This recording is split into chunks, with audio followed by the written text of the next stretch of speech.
Welcome back, friends. Lost Scarf here, and it's time for the newest Kirby's Dreamcast. Here we talk about everything Kirby, from the games to the anime to the manga and more. Kirby's Dreamcast.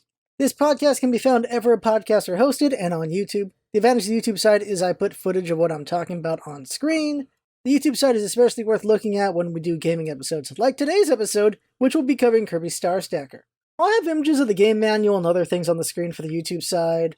Also the commercial, like there's only one commercial for Star Stacker and things like that, so it's always good to look at the YouTube side for the gaming episodes for sure. Also, all gameplay footage will be on the side channel Scarf Plays on YouTube if you want to see me play through the game. I 100% the game and it takes some time. As always, you can give us feedback on the YouTube version's comment section or at Kirby Dreamcast on Twitter. Quick news, we broke 50,000 downloads for our podcast. It's been a long time, I know it's been 5 years, so it's like 10,000 a year, but that's still good. We're getting more popular, we're getting more attention. So thank you to everyone who's been spreading us around. We get 100 downloads a day. That's great. 100 more listens a day. Some of those are repeats, some of those are new, and that's awesome. That makes me happy because, of course, I like talking about Kirby and educating people on Kirby. Kirby's awesome, and I want you to know about everything Kirby, and that's what I'm going to be doing for the rest of my life. It's just going to take a while. So the goal of the gaming episodes is to tell you every detail I can find about the games inside and out, but sometimes there are gaps. Like previous episodes had tie-in things like comics and music, and I didn't know that at the time. Like Kirby's Adventure Music CD, or different mangas for some of the games.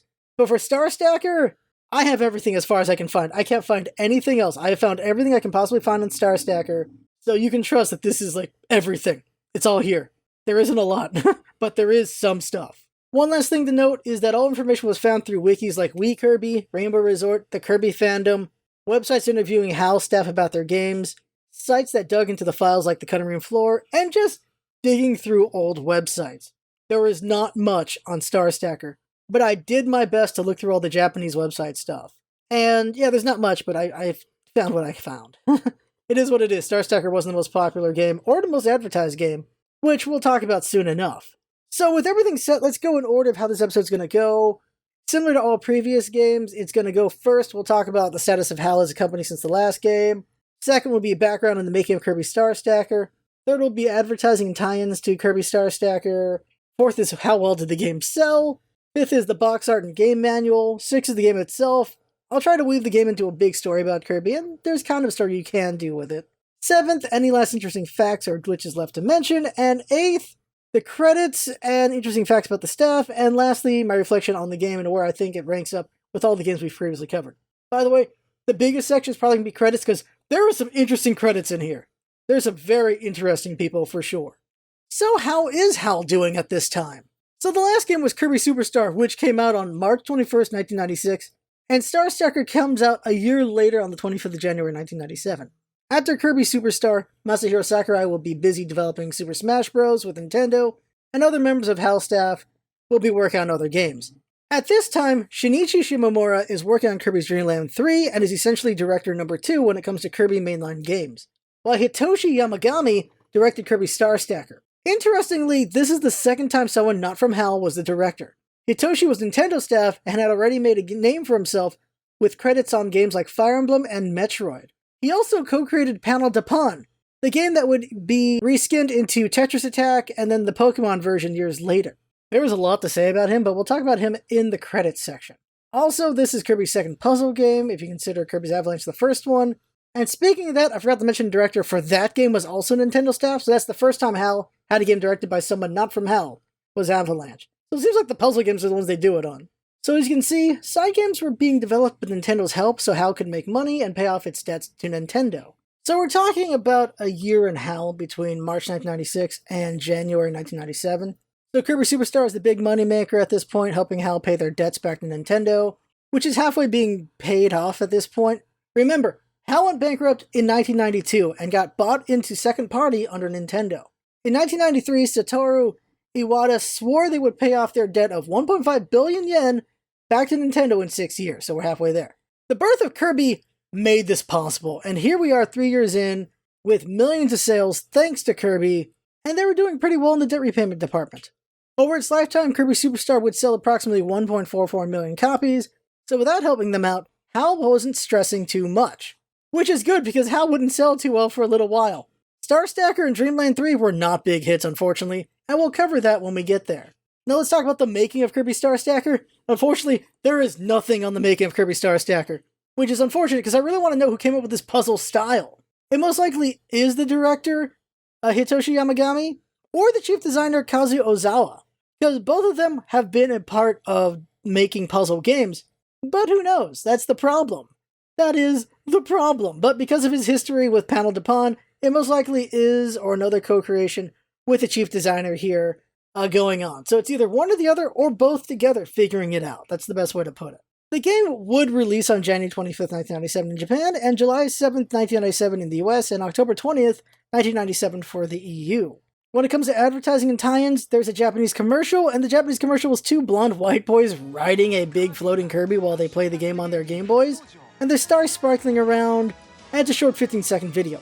Now, why this title works for this is because the Japanese name for Star Stacker is Kita Kita Kizu, which means Sparkling Kids. So there you go, Sparkling Kids with Kirby. What is that title? What exactly is that title, though? I don't understand the title whatsoever. I don't think that helped selling the game at all. I think Star Stacker is just such a better name. In print, there was a single print ad in Japanese and in English. Not much there, but it's something. Kirby Star Stacker was very much treated as an afterthought, unfortunately, which really doesn't help, but I guess they were saving money or so they could advertise Kirby's Dream Land 3, which would be almost finished and coming out later in 1997, so I think that was the planning there. So how well did it sell? It only sold 69,000 nice copies in Japan, and we don't have the numbers for the rest of the world. We can assume we didn't get international sale numbers because there just wasn't enough sales for them to want to track that. But Japan is one country. Japan does buy a lot of games. But let's say Japan is like half of all sales, or a third of all sales. So let's say 200,000 copies were sold worldwide. Not amazing, but not bad. That probably kept the lights on a little bit. But I would blame the low advertising and the fact it's a spin-off and a very random idea. So it's not a big surprise it wasn't a hit. The one that's going to be a big surprise is when we get the Dreamland 3, but I should stop talking about that game already. So now let's look at the box art. The US cover is a very cute Kirby flying on a warp star with the title above him and blocks in the background. It's a pretty good cover. For the Japanese side, it is Kirby sitting back on a warp star and waving at us with the blocks in the background, and the title having Kirby on it too. I like a combination of both, honestly. I think it should be Kirby going down with the warp star, that's very cute, and then having Kirby on the title as well. More Kirby is not a bad thing. I like it a lot. Now, for the back side, you have a colored background with 2 images of gameplay and a paragraph to sell you on the game. It reads, "Join Kirby as he stacks the falling stars with help from his friends, Rick, Kine, and Q. King Diddy is out to stop you. With a few quick moves and some well-timed strategy, you can quickly outwit him and move on to the next challenging level. Kirby Star Stacker features pure puzzle fun for everyone. From above, blocks rain down constantly. From below, whole lines appear with unrelenting clock-like regularity. Simply sandwich the stars between Kirby's pals, and you'll soon be on your way to the high score." I think it's a pretty good description of the game. It's a very good description.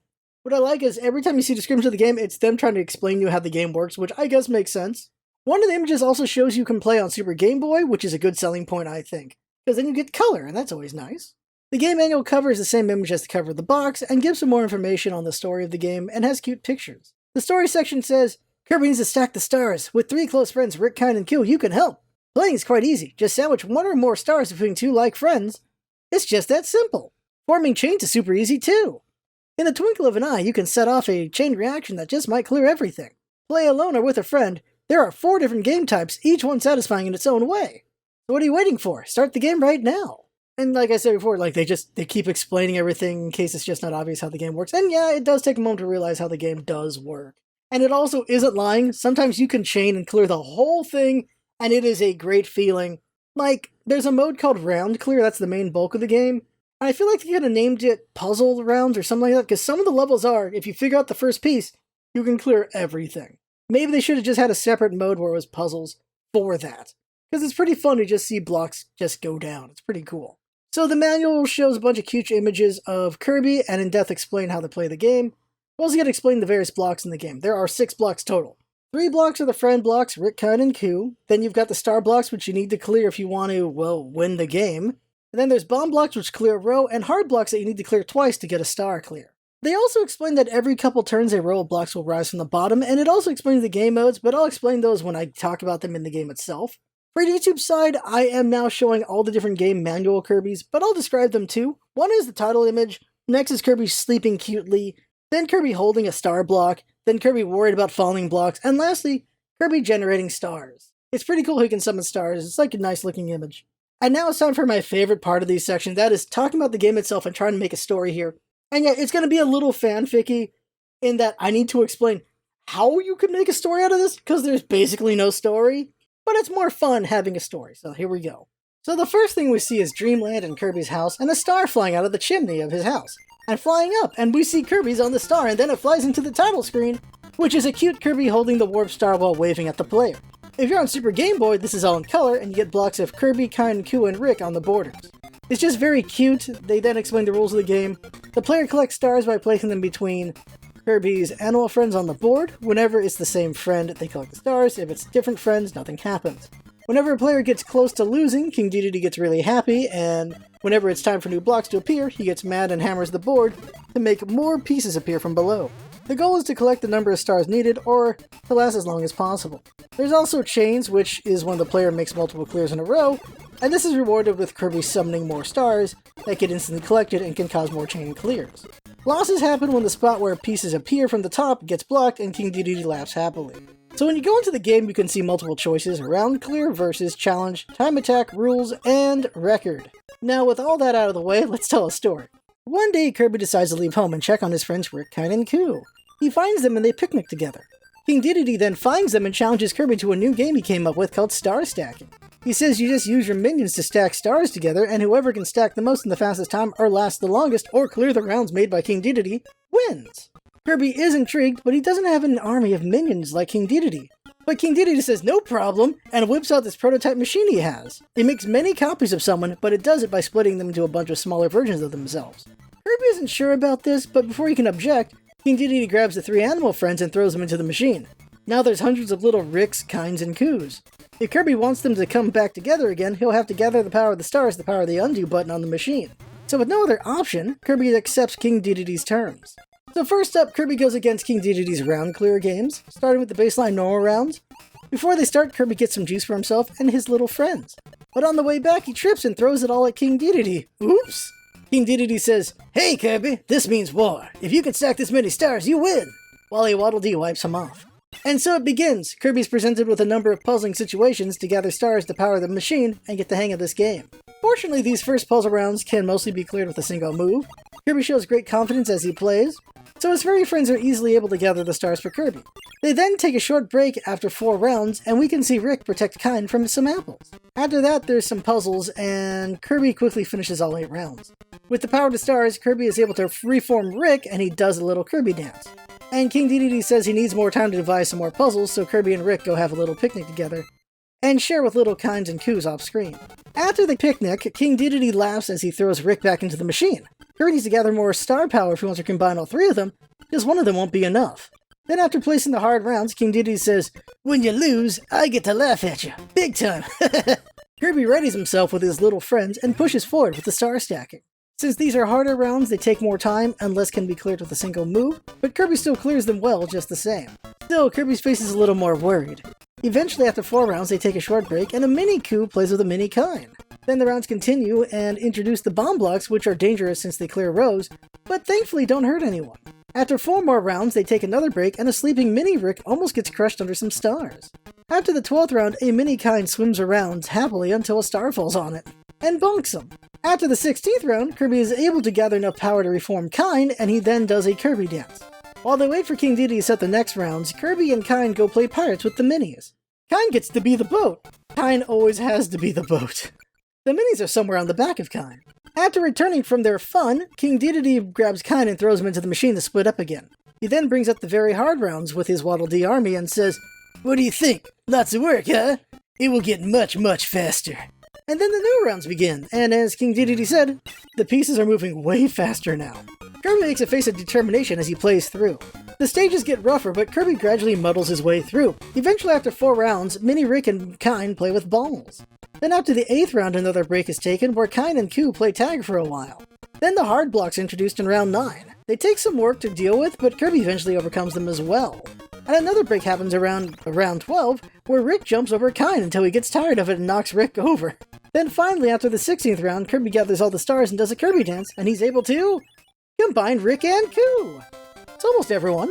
Although in for even more rounds from King Dedede, Kirby rides in a basket with Coo carrying him and Rick and the mini Kynes.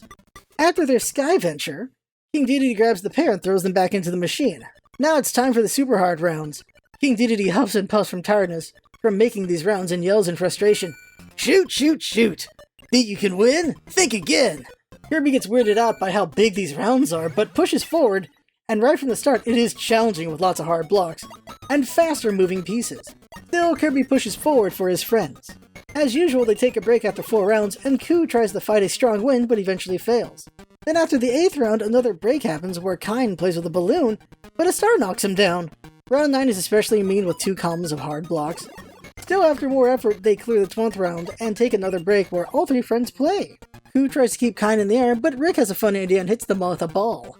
After 4 tough-as-heck rounds, Kirby has a Kirby dance and reforms all 3 of his friends. Yay!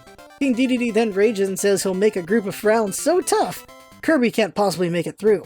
Full of confidence, the 4 say they'll be back and enjoy the winter together. Yeah, it takes a while for the next rounds to be made, because there's a bunch. Returning in the spring, Kirby and friends find King Dedede and his army exhausted. Looks like they tirelessly worked the entire time, and it shows. There's 50 rounds to clear in insane mode. Kirby's friends jump into the machine, and they all get ready to show King Dedede once and for all he can't mess with him. King Dedede says, "Don't let your head get so big, I haven't really even begun yet." He really says that. In the final rounds. Oh my god. He also confidently bets 2 of his spacecraft on this one. They need lots of star power to work, by the way, so Kirby's gotta do all these rounds to do it. So then Kirby and friends get to it. And quick aside, this is a slog. It took me 4 or 5 hours to finish it all because some rounds take 10 minutes to clear. It's a lot of star gathering and trying not to lose with fast moving pieces, and they're very fast. It's a marathon run from start to finish. Kirby and friends press through an endless barrage of rounds. Every now and then the rounds are quick, but many are long since Kirby needs the power of hundreds of stars to continue forward. With the power of friendship and determination, Kirby and friends push through, and after 50 rounds they gather 7,120 stars total. Kirby enjoys a Kirby dance while his 3 friends recombine. The Waddle Dee army are amazed and clap for their success while King Dedede falls over in shock. Kirby hops in one of the ships and the other 3 jump into the other, and they fly off into space for some joyriding. Who flies the second ship, by the way? Honestly, Insane is just a long slog and a pain in the butt, but I had to 100% the game so I pushed through it. I can't imagine I'm going to 100% some of these later Kirby games. There are a couple levels where you can only make 4 moves before you lose, and you can only rely on luck giving you the pieces you need. If not for those few levels, I'd call this a well-crafted puzzler section, because a lot of these are pretty interesting ideas, but they're like, we gotta make 50, and so they do some really dumb ideas, and it ruins the game. It really does. It just mars how fun the game is, and it's frustrating because a lot of it is very well crafted. The concept's pretty interesting and pretty fun, and once you understand the game well, you can do a lot of fun work with it, but it's frustrating how they did these things that require RNG to succeed, and that sucks. So out in space, Mr. Star was watching, and he challenges Kirby and friends to collect over 1,000 stars in a long marathon run. Kirby and friends accept and eventually do so. It takes a while, a very, very long while, but Mr. Star cheers them on the whole time. After 1,152 stars, they finally lose, and Kirby takes a break with his friends. The 4 then return home and find TikTok Jr. challenging them in the name of his King Dedede's honor. Can they collect over 100 stars in 3 minutes? It takes a couple tries, but eventually they do pull it off, and TikTok Jr. is angry but admits defeat. And so Kirby has overcome all challenges. Kirby and friends happily dance and parade with joy with the Waddle Dee army, who had been watching the whole time. Their king won't admit Kirby's supremacy, but they will. So they give Kirby a crown to commemorate his supremacy in Star Stacker. The end. So yeah, you need to beat all round clears and get 100 plus stars in time attack and 1,000 stars in challenge mode to 100% the game, and you get a crown on Kirby's head on the title screen. And in Super Game Boy, the border changes to lots of stars with a blue background and Kirby and his friends in new positions, and it's pretty cool. By the way, this is the only Super Game Boy game that did this. HAL, as always, does something new and different. That's pretty cool. So the only story I can't tell is Kirby vs. Waddle Dee, since I can't do 2 players, since you need to have 2 physical Game Boys for it, and 2 copies, and the link cable. Don't have those. I had to play this digitally because I just don't have the means to record this from a Game Boy. So lastly for this story section, I'll describe and show all the illustrations you get in-game before moving on. So I already described some of them, but let's go over them all. First, in normal difficulty clear, which is Kirby picnicking with Rick. It's very cute seeing Kirby and Rick sitting back to back and having fruit and sandwiches. For hard difficulty, it's Kirby with a pirate hat and a sword, and it's standing on Kine, who is dressed up like a pirate ship. He has an anchor at his bottom, a cannon tied to his side, and a sail tied to his top fin. They look like they're having a lot of fun too, by the way. Very hard difficulty is Kirby and Rick in a basket in the sky being carried by Koo. It's a cool perspective shot, really. Super hard difficulty is Kirby with Rick, Kine, and Koo in his house, and they're looking at the snow outside, and there's a King Dedede snowman that they made. It's interesting seeing them here because you can see Kine is huge. He's a big boy. Oh my god. Insane difficulty is Kirby in a spaceship waving back at his buddies flying a second spaceship, and they are crammed in there. But how Kine, again, is huge in there is amazing. He is really crammed into that ship. And in the background of this, you can see Popstar, so they are definitely in space. For challenge mode, you get 4 different illustrations. The first one is Kirby with Kine and Rick on each of his sides, and under them it says, "Good job, let's take a break." Second one is a bit rougher. It shows all 4 characters unhappy. Kine's crying, Kirby's frowning with the star almost falling on him, but Koo slaps the star out of the way. And Rick is laying down frowning too. Under it says, "Wow, cool, try a little more." So evidently you get this if you lose early in challenge mode. Another is an image of Kirby waving at us with Kine, Koo, and Rick in the background, and it says, "Great, play with me again." And lastly is Kirby patting Rick on the back happily, and under it says, "Hooray, you're number 1." So one would assume you get this for being the top score. I should describe that too. The top score screen is Kirby happily cheering while surrounded by a pile of stars. And it says "Good job" at the top, and you see your scores. So that's cool. And the last thing to describe is the versus screens. You need 2 Game Boys and 2 copies of Star Stacker to play in the link cable. Player 1 is Kirby, player 2 is Waddle Dee. If Kirby wins, then you'll get a happy Kirby in the bottom right corner, and it says "Winner" and shows your win-loss record. If you lose the round, it shows "Loser" at the top, and it's Kirby with his back turned to us, and a sweat drop on his head in the dark spotlight. For player 2, if you get Winner, it's Waddle Dee triumphantly standing with his foot on Kirby while he's crouched on the ground, and it says "Winner" at the top, and Waddle Dee holds a sign that says "Champ."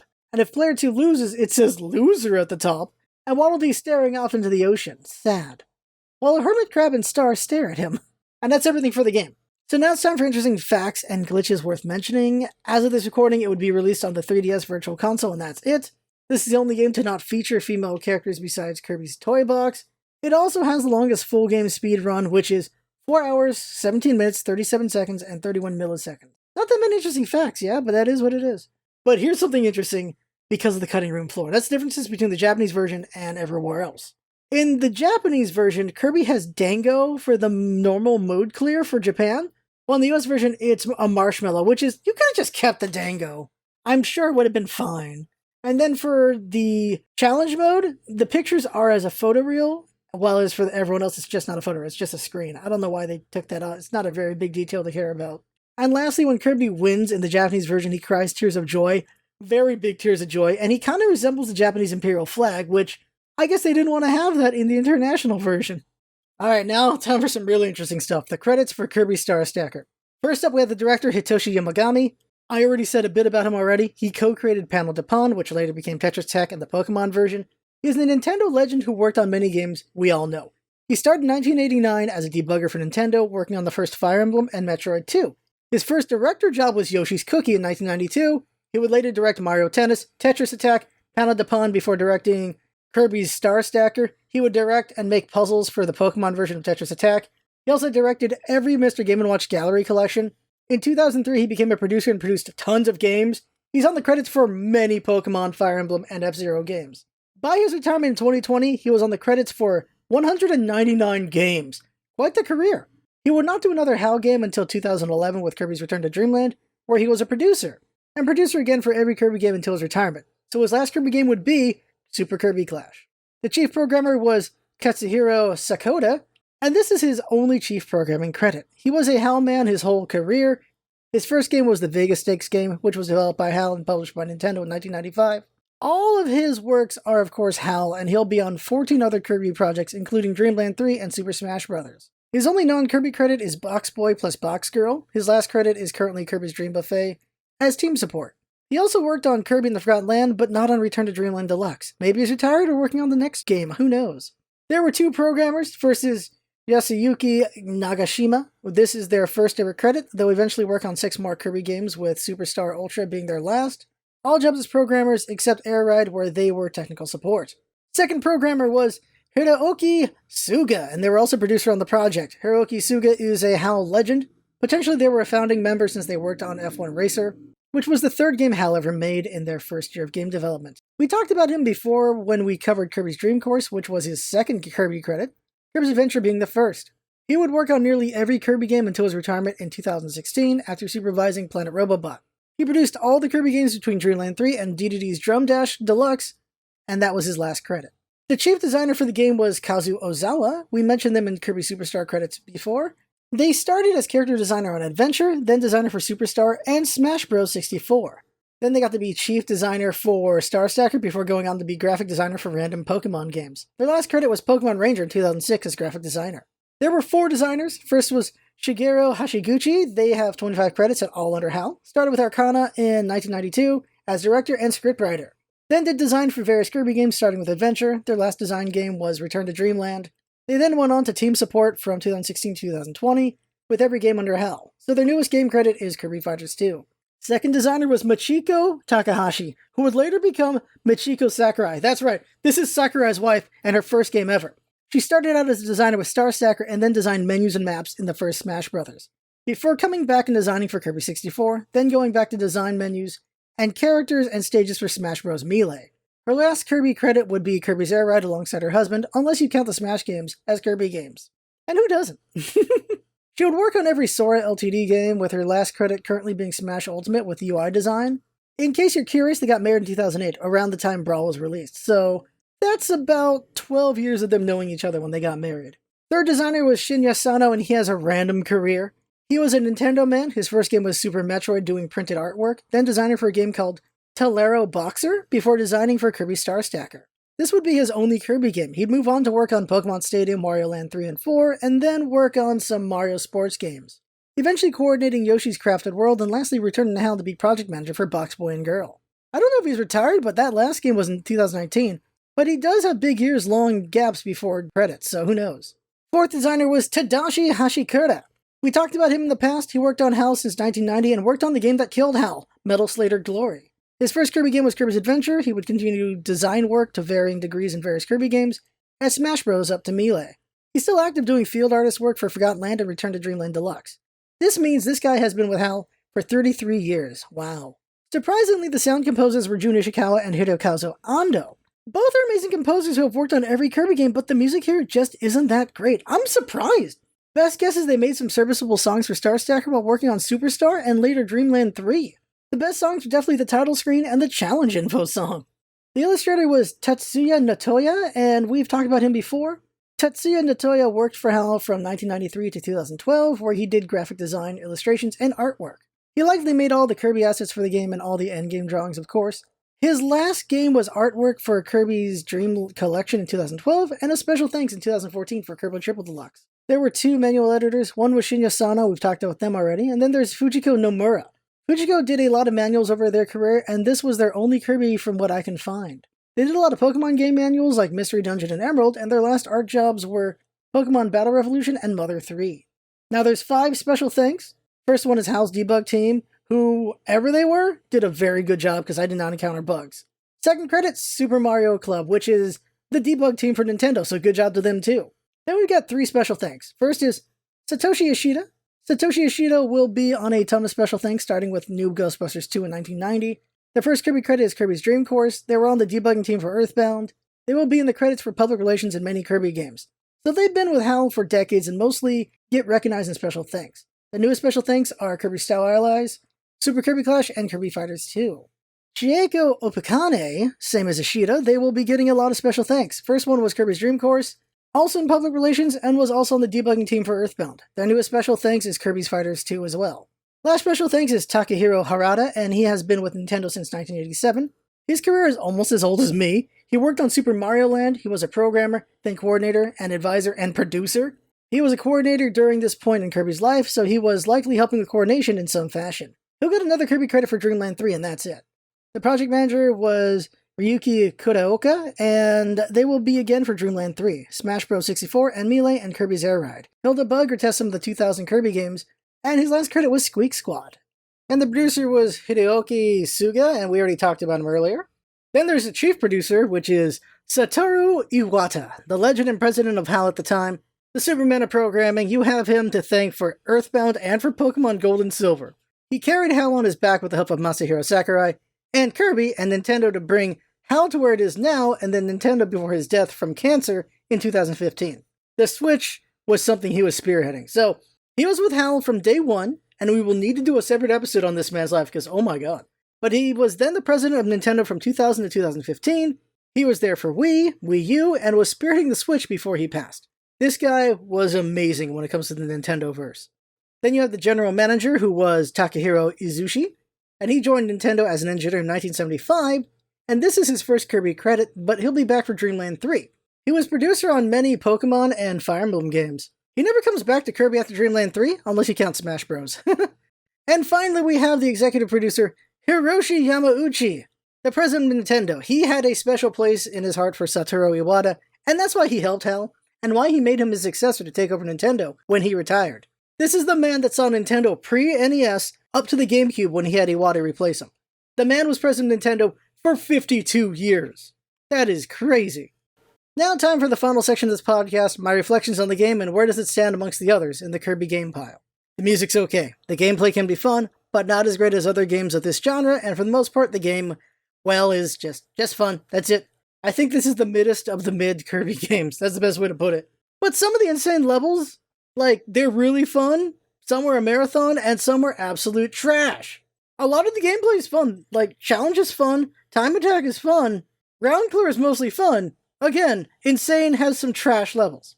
There's like 10 of them, so overall there's like 100 levels, so 10% of this game is trash. Not mediocre, not okay, actual trash, because it's relying purely on random luck to give you the pieces you need, and that is frustrating with how dumb it is. That should never be a thing. I think I said it earlier, but in case I didn't, there is a level where you only have 4 moves, and if you don't randomly get the right pieces, you automatically lose. It is trash. Whoever designed those levels should feel bad. That's it. Honestly, Star Stacker can be fun at times, but there isn't a lot there. I think some dialogue to give it a story could have helped, which I think they realized later because they made Super Star Stacker on the SNES, so we'll be covering that eventually because that comes after Dreamland 3. The real debate I had to ask myself when it comes to ranking this game is it better or worse than Block Ball? One saving grace with Star Stacker is that once you realize you only need to focus on the 2 middle columns, you can get through every challenge. Minus the ones with limited moves and random chance, like I said earlier. From there, I actually evolved my gameplay and I was realizing how to set up combos and I had a lot more fun, so you do get smarter with this puzzler, it's just, boy is it a tough ride until you get to that point. So looking at where all the games currently stand, in the overall list it is 10th place is Kirby's Toy Box, probably always going to be Kirby's Toy Box. 9th place is Kirby's Block Ball. 8th place, Star Stacker. That's right, Star Stacker is 8th place. Finish the list, 7th is Avalanche, so I think Avalanche is better than Star Stacker. Then 6th is Pinball Land, then Dreamland 2, Adventure, Dream Course, and lastly, Kirby Superstar. Hey, look at that, we actually have a top 10 list now. Star Stacker is just less punishing than Block Ball, but less fun than Avalanche. I actually really enjoy Avalanche over this one. There's also because there's some story to it, and it's kind of fun having Kirby be kind of a jerk in that one. And we'll see where Superstar Stacker lands in the future. It does have story, and it should be better, so who knows where that one goes.